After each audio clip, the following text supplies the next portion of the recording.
Au sommaire de ce live, le gouvernement Lecornu qui joue déjà sa survie, les conclusions du livre beige de la Fed et le rappel de Bouygues Telecom, Orange et Free pour décrocher SFR.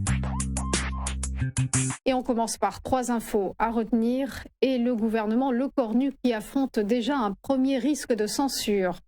Déposés respectivement par le Rassemblement national et la France insoumise, les motions seront examinées ce jeudi matin à l'Assemblée nationale. Il s'agit du second test grandeur nature pour le Premier ministre après sa déclaration de politique générale avant-hier. Selon les prévisions, l'équipe gouvernementale devrait parvenir à sauver sa peau avec tout de même quelques incertitudes. Pour renverser Sébastien Lecornu, 289 voix sont nécessaires. Le Parti socialiste a annoncé qu'il ne s'allierait pas au vote du RN et de LFI, mais le front tente à se fissurer ces dernières heures avec une poignée de députés frondeurs qui devraient s'affranchir de la ligne officielle du parti à la rose. Une confiance vis-à-vis du gouvernement, accordée, vous le savez, suite à l'annonce de la suspension de la réforme des retraites jusqu'à la prochaine présidentielle. Un projet qui fera l'objet d'un amendement au projet de budget de la sécurité sociale, discuté en novembre au Parlement. À droite aussi, la clémence devrait être de mise, avec la consigne de non-censure édictée par le chef des députés LR, Laurent Wauquiez. Mais là encore, rien ne garantit la cohésion des députés républicains. Pour rappel, 2 premiers ministres ont déjà chuté depuis 2024, Michel Barnier et François Bayrou. On poursuit avec les conclusions du livre beige de la Fed.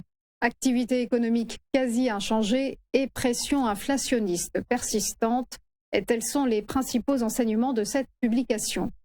Dans cette enquête, la Réserve fédérale américaine indique aussi un affaiblissement des dépenses et un ralentissement des embauches, même si le niveau d'emploi s'est globalement maintenu. L'institution met l'accent également sur un contexte incertain suite à la hausse des tarifs douaniers, ainsi que de l'entrée en vigueur de règles d'immigration plus strictes.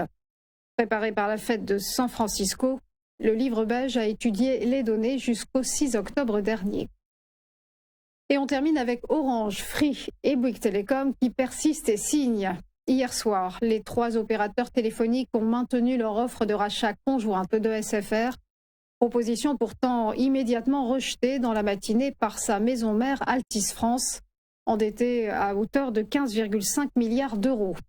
Mardi dernier, Bouygues Telecom, Orange et Iliad, la maison mère de Free, avaient déposé une offre commune de rachat de la plupart des actifs de SFR pour 17 milliards d'euros.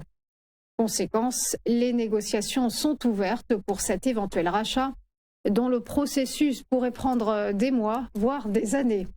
Encore faudra-t-il s'entendre sur le prix, car d'après la banque UBS, la valeur totale d'Altis France est estimée à 21 milliards d'euros.